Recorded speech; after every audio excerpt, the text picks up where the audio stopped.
Remontons toi et moi 2000 ans en arrière, au bord du lac de Galilée, dans une barque. Une vraie barque, en bois, secouée par les vagues, avec 4 hommes paniqués à l'intérieur. La tempête est en train de la submerger, l'eau entre, et au fond de cette barque il y a un homme qui dort. Cet homme, c'est Jésus. Les disciples, y compris Pierre et Jacques, qui sont pourtant des pêcheurs, qui connaissent ce lac mieux que personne, ne comprennent pas. Ils crient pour le réveiller. Ils pensent qu'ils vont mourir. Jésus se lève, il calme la tempête d'un mot. Et il leur pose une question qui est restée dans l'histoire. 4 mots. Où est votre foi ? Cette question n'a pas été posée à des incroyants. Elle a été posée à des disciples, à des hommes qui suivaient Jésus depuis des mois, qui l'avaient vu accomplir des miracles, qui avaient mangé avec lui. Et pourtant, devant la tempête, leur foi a comme disparu. C'est comme si elle n'avait jamais existé. Aujourd'hui, je voudrais te parler d'un livre qui prend cette question « Où est ta foi ?» et qui en fait son titre. Un livre qui m'a appris à lire la Bible avec d'autres yeux. Bienvenue dans cet épisode de Bibliothèque de Psaumes et Chocolat. Aujourd'hui, on quitte les études bibliques pour parler d'un livre qui a transformé ma manière de m'approcher des Écritures. Installe-toi confortablement, prends ta boisson chaude préférée et prenons ce temps ensemble. Le livre s'appelle en français « Où est ta foi ?» En version originale, le titre c'est « Not by sight ». Ça pourrait se traduire « pas par la vue ». Et c'est une référence à un verset de l'apôtre Paul dans sa deuxième lettre aux Corinthiens, au chapitre 5, verset 7, où il dit que nous marchons par la foi et non par la vue. Tout le livre tourne autour de cette tension-là. Ce que nos yeux voient contre ce que la parole de Dieu nous dit. Et lequel des deux on choisit de croire. L'auteur s'appelle Jon Bloom, et avant que je te dise pourquoi son livre m'a touché, je voudrais te parler un peu de lui, parce que ça change complètement la façon dont on va lire ce livre. Qui est Jon Bloom ? C'est un évangélique américain. Tu ne le connais peut-être pas, mais peut-être que tu as entendu parler d'un ministère qu'il a cofondé en 1994. Ça s'appelle Desiring God. C'est un ministère immense aux États-Unis qui produit des articles, des livres, des podcasts. Le pasteur connu, très connu derrière, c'est John Piper. Et Bloom, c'est son bras droit depuis plus de 30 ans. Mais ce qui est hyper intéressant chez lui, c'est pas son CV. C'est qu'en 2007, il a traversé ce que lui-même il appelle une tempête spirituelle. Une vraie crise de foi. Pas un petit doute passager, une crise profonde, longue, qui l'a remis en question. Et c'est de là que vient ce livre. Tu vois, quand quelqu'un qui dirige un ministère aussi immense traverse une crise de foi et qu'il en parle ouvertement, c'est très rare. Il aurait pu le cacher. Il aurait pu écrire le genre de livre où l'auteur fait semblant d'avoir toutes les réponses et où en filigrane tu comprends que toi tu n'es pas à la hauteur. Bloom ne fait pas ça. Il écrit depuis le plus profond du trou du puits. Et c'est ça qui fait que son livre est fiable. Et petit détail qui en dit long, à la fin 2024, il a annoncé qu'il s'éloignait de ses fonctions chez Desiring God pour lancer avec sa femme Pamela un ministère spécifiquement dédié à l'accompagnement des personnes en crise de foi. Un ministère pour ceux qui doutent. Voilà à quoi il consacre sa vie aujourd'hui. Pas à former des chrétiens triomphants, mais à accompagner ceux qui se demandent s'ils croient encore. Je trouve ça magnifique, je trouve que ça manque terriblement de nos jours, et ça donne le ton du livre. Alors concrètement, qu'est-ce que c'est le livre « Où est ta foi » ? C'est un recueil de 35 petites méditations. Chacune fait quelques pages. Et chacune part d'un récit biblique. Mais la chose particulière qu'il fait, et c'est ce qui m'a vraiment happé dès la première lecture, c'est que Bloom ne fait pas un commentaire de texte classique. Il fait quelque chose que les théologiens appellent une lecture midrashique. C'est un gros mot, mais en fait c'est un terme qui vient de la tradition juive. Il ne faut pas se laisser impressionner par ce mot. Ça veut juste dire qu'il imagine ce qui se passe à l'intérieur des personnages bibliques.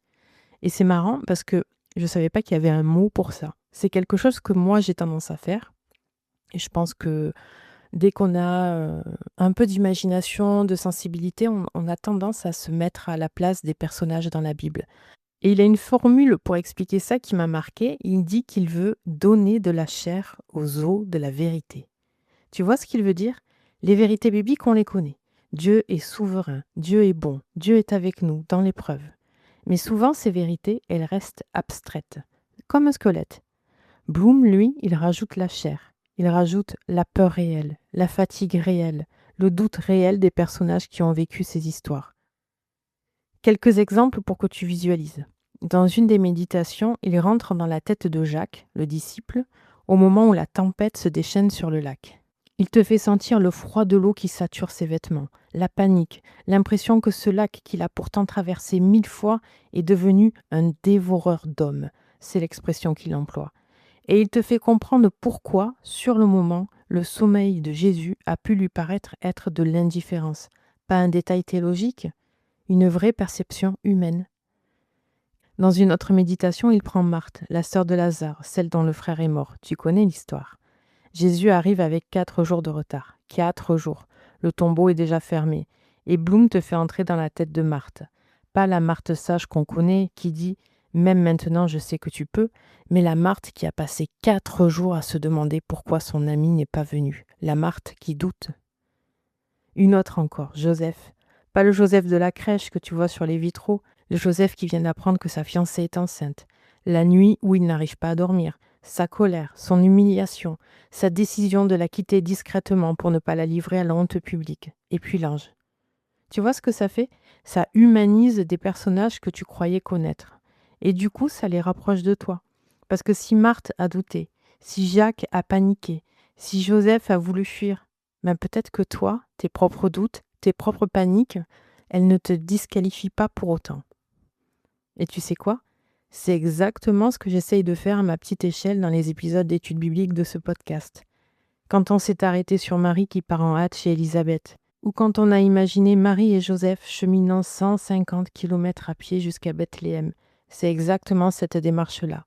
Donner de la chair au personnage, pas pour ajouter à la Bible, parce qu'elle a déjà tout ce qu'il faut, mais pour nous aider, nous, humains, à rentrer dedans. Et donc forcément, quand j'ai lu Bloom, j'ai eu cette sensation rare de rencontrer quelqu'un qui faisait, à grande échelle et avec une profondeur théologique que je n'ai pas du tout, quelque chose qui me parle profondément. Donc là, on a vu sa méthode, mais cette méthode, elle est au service d'un message. Et c'est ce message qui m'a vraiment travaillé. Je vais essayer de te le dire avec mes mots, parce que Bloom le dit avec beaucoup de précision théologique, mais je ne suis pas là pour faire la théologienne, j'en ai pas la formation et c'est pas mon rôle. Ce que Bloom dit, en gros, c'est que notre problème dans la tempête, ce n'est pas la tempête, c'est là où on regarde. Les disciples dans la barque, ils regardent les vagues. Et plus ils regardent les vagues, plus ils paniquent. Et c'est très humain. Si tu regardes les vagues, tu vois quoi? Tu vois ta mort prochaine, tu vois l'eau qui monte, tu vois la fin. Mais voilà, il y avait quelqu'un d'autre dans la barque. Et lui, il dormait. Pas parce qu'il s'en fichait, parce qu'il savait, parce qu'il était paisible.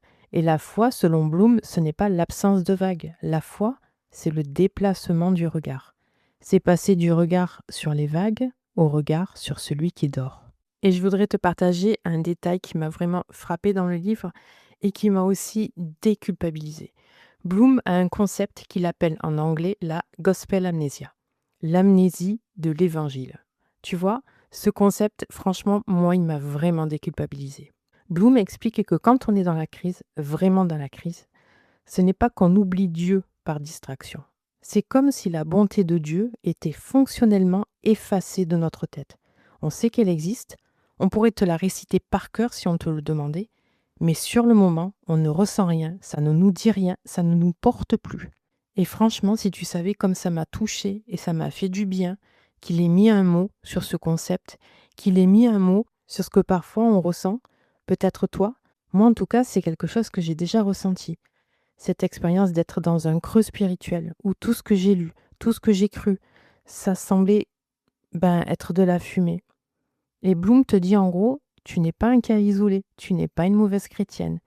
C'est déjà arrivé à plein de chrétiens et c'est arrivé aux disciples eux-mêmes dans la barque, alors que eux, ils avaient vu Jésus calmer les malades, multiplier des pains, marcher dans la foule.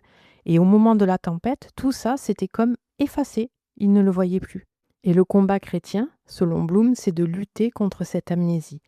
Pas en faisant plus d'efforts, pas en culpabilisant, mais en se rappelant concrètement, en se redisant qui Dieu a été, pour pouvoir croire en qui il est aujourd'hui. Et il y a une phrase qui résume tout. Ce que Dieu veut, c'est que tu fasses plus confiance à ce qu'il dit qu'à ce que tu vois. C'est une phrase qu'on peut lire et qu'on peut trouver banale. Mais quand tu es dans une saison où ce que tu vois te dit « Dieu n'est pas là, Dieu n'entend pas, Dieu m'a oublié », alors là, cette phrase, elle prend un poids tout à fait différent. Donc ça, c'est ce que tu vas trouver dans le livre. Tu vas voir, les histoires se lisent bien. C'est dense, mais ça se lit très très bien. La langue est belle.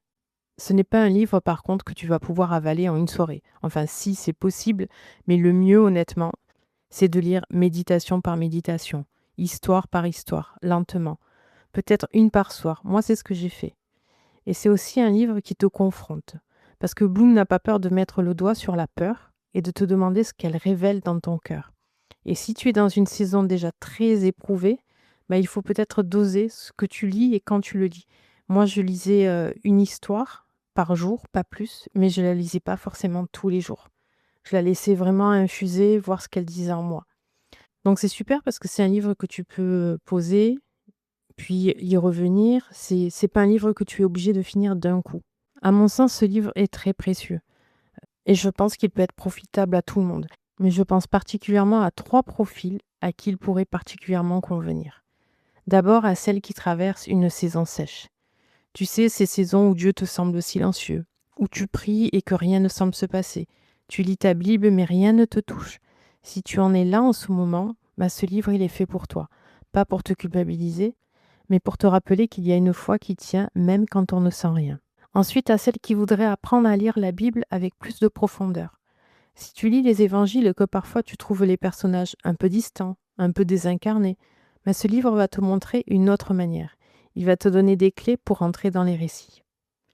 Et enfin, à celles qui ont peur. De plein de choses. De l'avenir, d'une situation médicale, d'un être cher qui ne va pas bien, d'une décision à prendre. Bloom ne te dit pas que ta peur est mauvaise, il te dira juste qu'elle peut être déplacée. Et ça change tout. Voilà, c'est la fin de cet épisode bibliothèque. Où est ta foi de John Bloom a été publié en français aux éditions BLF. Je te mettrai le lien dans les notes de l'épisode. Et si jamais tu le lis, n'hésite pas à m'écrire pour me donner ton avis, me dire ce que ça a fait chez toi. Ces retours, ça me touche beaucoup.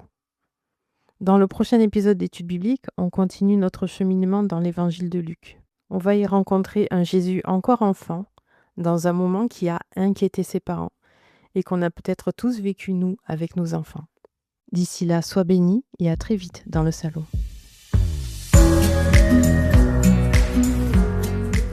Si cet épisode t'a fait du bien, partage-le à une amie qui en a besoin.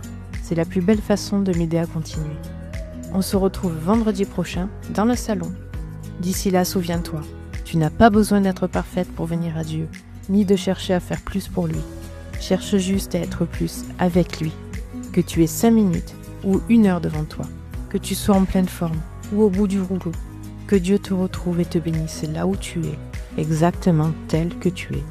À très vite!